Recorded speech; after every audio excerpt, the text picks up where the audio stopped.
let's think about Ignaz Semmelweis, who worked in Austria.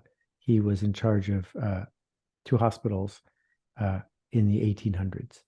And what he found was that they were both maternity hospitals. One was a teaching hospital filled with doctors, one was a poor women's hospital filled with midwives. And what he found was that if you gave birth at the teaching hospital, you were 9 times more likely to die in childbirth than if you gave birth at the poor women's hospital. In fact, rich women were pretending they were poor so they wouldn't have to go to the hospital where they were so much more likely to die. And in order to figure out how to solve the problem, Ignaz had to develop a version of germ theory, which hadn't been published yet, and develop a version of statistics, which weren't understood yet.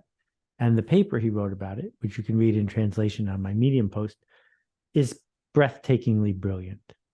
And he solved the problem. He figured it out. It turns out that the doctors at the teaching hospital were also regularly doing autopsies.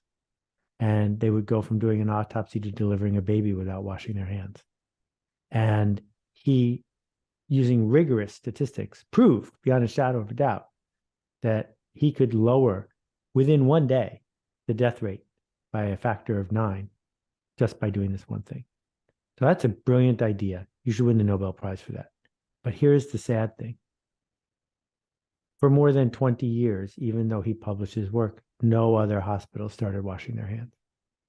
And he was so frustrated by these 20 years of being unable to spread his idea that he had a nervous breakdown.